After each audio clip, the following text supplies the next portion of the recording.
प्रभात बच्चों, आज हम हिंदी के अत्यंत महत्वपूर्ण टॉपिक हिंदी साहित्य के इतिहास पे बात करेंगे, जिससे आपके बहुविकल्पी प्रश्न आते हैं और वह आपके अत्यंत महत्वपूर्ण होते हैं, जिससे आपको एक एक नंबर के ही होते हैं, लेकिन अगर वो आपके सही हो जाएं तो वो आपको पूरा ठोस नंबर देते हैं और वह आपके जो आप पाते हैं नंबर पाते हैं उस नंबर में वो ग्रोथ करते हैं।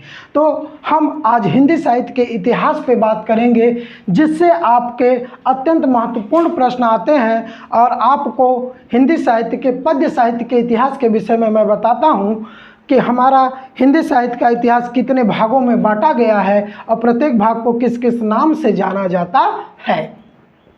तो हिंदी साहित्य के इतिहास का पद्य साहित्य का इतिहास आज हम पढ़ेंगे। हमारे पूरे हिंदी साहित्य के इतिहास जो 900 वर्षों का इतिहास था, उसको आचार्य रामचंद्र शुक्ल ने 4 भागों में बांटा और पहले भाग का नाम उन्होंने वीर गाथा काल रखा था।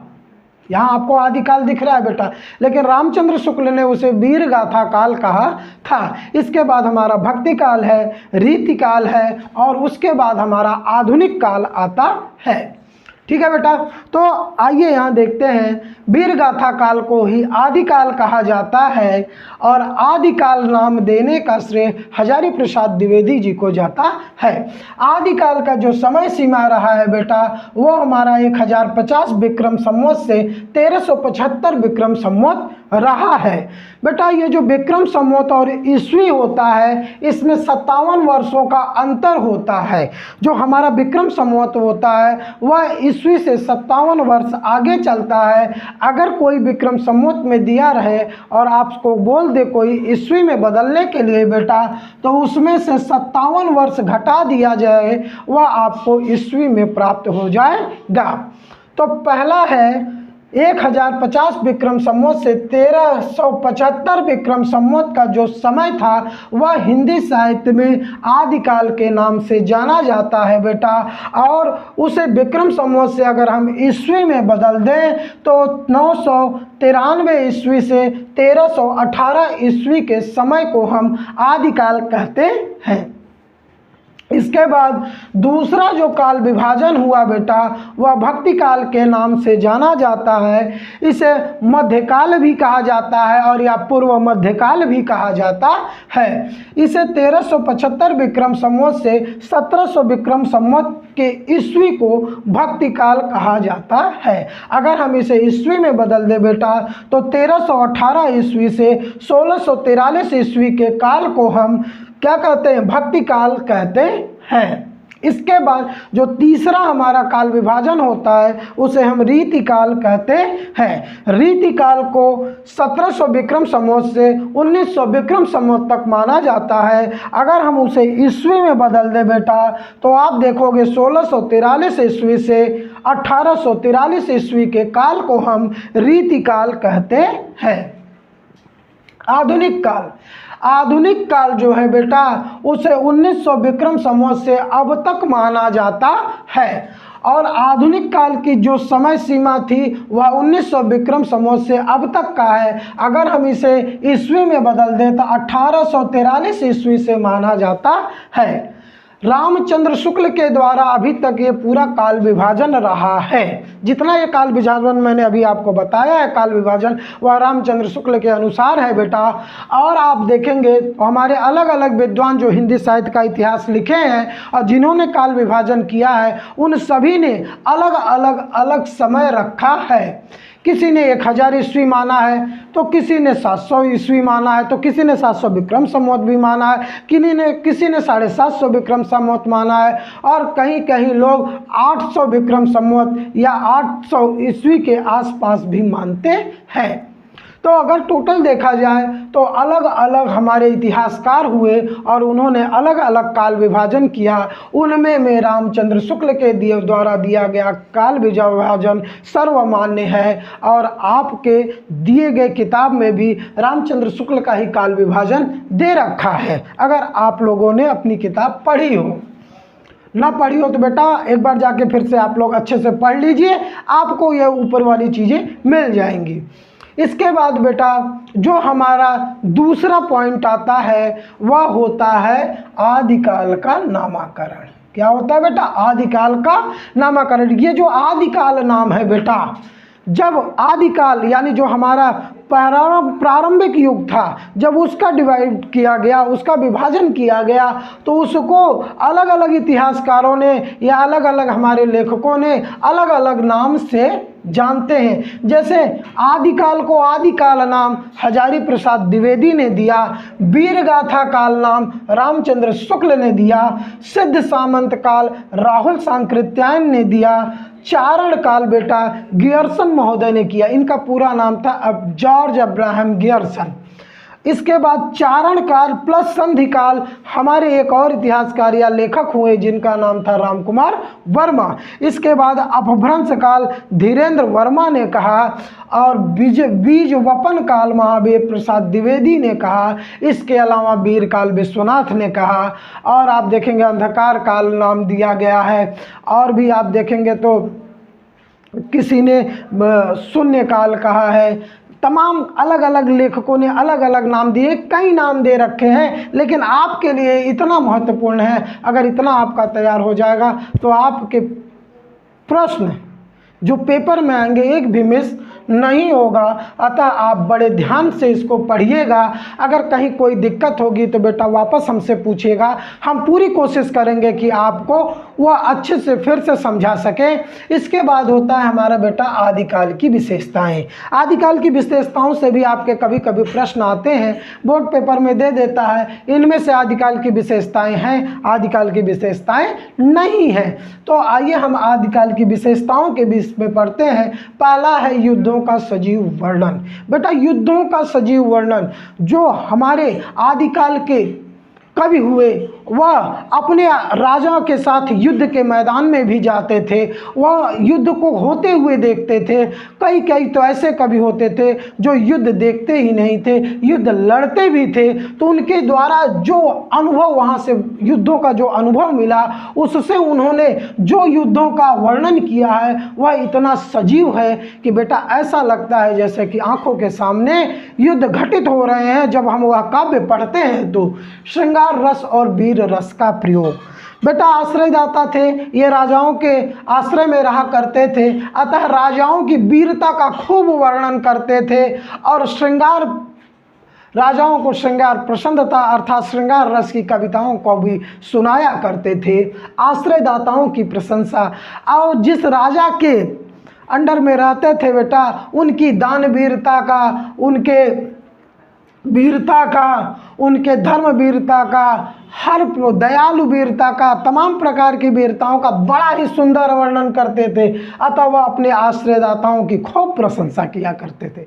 राष्ट्रीय भावना का अभाव, बेटा उस समय के जो कवि हुए उनमें थोड़ा राष्ट्रीय भावना का अभाव था, क्योंकि वह एक छोटे से ही प्रदेश को अपना देश मानते थे। वह संपूर्ण भारत के लिए नहीं होता था। उस भारत से एक छोटे से देश जो ज़मीन का टुकड़ा था उसी को अपना देश मानते थे, वह पूरे भारत के लिए नहीं होता था। अतः वहाँ पर क्या है, राष्ट्रीय भावना का अभाव है। डिंगल पिंगल भाषा का प्रयोग, बेटा जहाँ युद्धों का वर्णन होता था, जहाँ वीरता का प्रयोग, वीरता की दिखाई जाती थी, वहाँ पर इस डिंगल भाषा का प्रयोग करते थे। और जहाँ पे श्रृंगार का वर्णन करना रहता था, प्रेम का वर्णन करना रहता थे, वहाँ पे इस पिंगल भाषा का प्रयोग करते थे। डिंगल भाषा जो होती थी बेटा वह अपभ्रंश प्लस राजस्थानी होती थी। जो पिंगल भाषा होती थी वह अपभ्रंश प्लस ब्रज हुआ करती थी। इसके बाद हमारा जो अगला टॉपिक आता है बेटा वह आदिकाल आता है कि आदिकाल को हम कितने भागों में देख सकते हैं या तोड़ सकते हैं। तो बेटा आदिकाल को जब हम पढ़ते हैं तो उसको हम सिद्ध साहित्य में पढ़ते हैं, जैन साहित्य में पढ़ते हैं, नाथ साहित्य में पढ़ते हैं, रासो साहित्य में पढ़ते हैं, अपभ्रंश साहित्य पढ़ते हैं और लौकिक साहित्य पढ़ते हैं। अब बेटा जो सिद्ध साहित्य है हमारा, सबसे पहला आता है हमारा सिद्ध साहित्य। सिद्ध साहित्य में बेटा 84 सिद्ध हुए। कितने सिद्ध हुए बेटा? 84 सिद्ध हुए। ये सिद्ध कहाँ के थे? तो ये सिद्ध बौद्ध धर्म के ब्रजयान शाखा से थे। बौद्ध धर्म के ब्रजयान वज्रयान शाखा से थे। किसके थे? बौद्ध धर्म के वज्रयान शाखा से जो निकले वो सिद्ध कहलाए। इन सिद्धों की संख्या 84 हुई। उन 84 शिष्यों में सरहपा, सब्रपा, लुईपा, कुक्कुरिपा, डोम्भिपा, चरपटीपा, ये तमाम प्रकार के नाम आते हैं। उन सभी में सरहपा हिंदी के प्रथम कवि और सिद्धों में भी सरहपा प्रथम, यानी पहला सिद्ध कौन हुआ तो वो सरहपा हुए, और सबसे महान सिद्ध जो हुआ वह लुईपा हुआ। सरहपा के शिष्य सब्रपा, सब्रपा के शिष्य लुईपा थे, और सरहपा को ही हमारे हिंदी का प्रथम कवि माना जाता है। इसके बाद बेटा हमारे जैन साहित्य आता है। जैन साहित्य के दो महान कवि हुए, एक हुए स्वयंभू, एक हुए पुष्पदंत। स्वयंभू ने पहुमचर्यु और रिठड़ेमचर्यु लिखा, और पुष्पदंत ने महापुराण और लय कुमार चर्यु लिखा। नाथ साहित्य, इन्हीं सिद्धों से बेटा अलग होकर के नाथ हुए। इन्हीं सिद्धों से कुछ सिद्ध अलग होकर के नाथ साहित्य में आ गए, और नाथ साहित्य का सबसे पहला अगर कोई नाथ माना जाता है वह आदिनाथ को माना जाता है, और कहा जाता है कि वह आदिनाथ और कोई नहीं भगवान शिव ही है। इसके बाद बेटा अगर सिद्धों में कोई सबसे ज़्यादा प्रसिद्ध हुआ तो वह हुए मत्स्येंद्रनाथ और गोरखनाथ। गोरखनाथ के गुरु मत्स्येंद्रनाथ हुए। और अगर देखा जाए तो नाथ धर्म को, नाथ साहित्य को या नाथ पंथ को अगर आगे किसी ने ले गया और नाथों को स्थापित किसी ने किया तो वह गोरखनाथ है और कोई नहीं। नाथों में देखा जाए तो जलंधर नाथ आते हैं, मत्स्येंद्र नाथ आते हैं, गोरखनाथ आते हैं, आदिनाथ आते हैं, नागार्जुन आते हैं, जड़ भारत आते हैं, अगर चरपटीनाथ भी आते हैं। अगर इस तरह देखा जाए तो 9 नाथ हमारे आते हैं। इसके बाद बेटा लौकिक साहित्य है और रासो साहित्य है। रासो साहित्य में बेटा हमारा सबसे मोस्ट इम्पॉर्टेंट रचना जो है वह विजयपाल रासो है, जिसके कवि नल्ह सिंह है।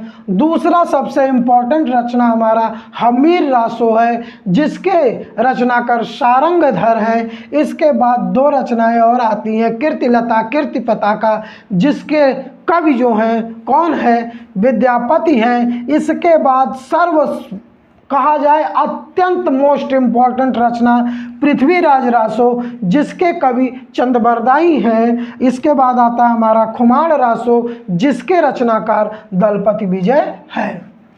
इसके बाद हमारा रचना आता है बेटा बिसल देव रासो, जिसके रचनाकार नरपति नाल। इसके बाद हमारा परमाल रासो आता है, जिसके जगनिक हैं। इसके बाद जय मयंक जस चंद्रिका और जयचंद प्रकाश, जय मयंक जस चंद्रिका मधुकर कवि का, जयचंद प्रकाश भट्ट केदार की रचना है। बेटा जितने रासो रचनाएं हैं, लास्ट में रासो नाम लिखा है, वो तो अत्यंत महत्वपूर्ण है ही। अगर उन रचनाओं के बाद अगर कोई इम्पोर्टेंट होता है तो यह 2 रचनाएं हैं जो अत्यंत इम्पॉर्टेंट हैं, जय मयंक जस चंद्रिका मधुकर कवि की और जयचंद प्रकाश भट्ट केदार की। इसके बाद पदावली विद्यापति की, पहेलियां अमीर खुसरो की। इसके बाद हम आदिकाल में अगर अन्य रचनाओं के विषय में ध्यान दे बेटा, तो अन्य कुछ इम्पॉर्टेंट रचनाएं जो आती हैं वह संदेश रासक है, जिसके रचनाकार कौन है, अब्दुल रहमान। कहीं कहीं बेटा अब्दुल रहमान भी मिलता है। इसके बाद श्रावकाचार और लघुनयन चक्र आता है, जो देवसेन की रचना है। इसमें भी बेटा श्रावकाचार आपका इम्पोर्टेंट हो जाता है, संदेश रासक इम्पोर्टेंट हो जाता है। और ये जो श्रावकाचार इसलिए इम्पोर्टेंट हो जाता है बेटा क्योंकि हिंदी की प्रथम रचना मानी गई है।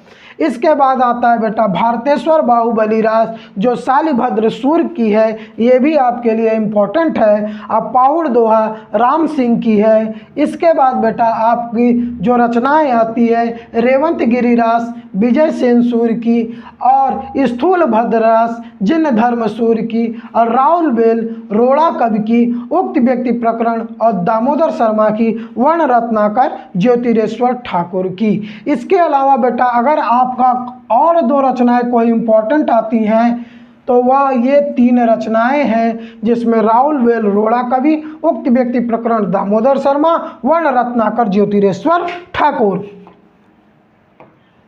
तो इस तरह से बेटा यह हमारा आदिकाल पूरा खत्म होता है। और आदिकाल में जितने भी प्रश्नों को मैंने आपको टिक लगाया है वह प्रश्न आपके लिए अत्यंत महत्वपूर्ण है बेटा। आप अपना बोर्ड पेपर उठाकर देख लीजिए, किसी भी साल का बोर्ड पेपर उठा के देख लीजिए, इनमें से कोई न कोई एक रचना आपके पेपर में आया ही आया है। और यह अत्यंत महत्वपूर्ण रचनाएं हैं जिसको आपको अच्छे से देख लेना चाहिए। अगर आप जितना मैंने बताया है, अगर आज आप उतना भी तैयार कर लेते हैं तो मुझे पूरी तरह से यकीन है बोर्ड पेपर में एक भी प्रश्न अगर आदिकाल से आएगा तो जितना मैंने बताया और पढ़ाया है उनमें से एक भी क्वेश्चन आपका इधर से उधर नहीं होगा। सारे के सारे क्वेश्चन इसी से फंस जाएंगे और आपको अलग से कुछ पढ़ने की ज़रूरत नहीं पड़ेगी। आपको जितना भी मैंने रचनाएं बता दी हैं और जितनी भी आदिकाल की विशेषताएं बताई, आदिकाल का काल विभाजन बताया, आदिकाल का नामकरण बताया, अगर उतना आप अच्छे से तैयार कर लेते हैं बेटा तो आपके बोर्ड पेपर से तो मैं गारंटी देता हूं एक भी प्रश्न यहां से मिस नहीं होगा। ठीक है। और अगर आपको जो भी पॉइंट इसमें समझना आए बेटा आप उसे कमेंट्स करके आप हमें बताइएगा, मैं आपको अगले वीडियो में उसको फिर से समझाने की कोशिश करूंगा। ठीक है बेटा, मिलते हैं आपको नेक्स्ट वीडियो में।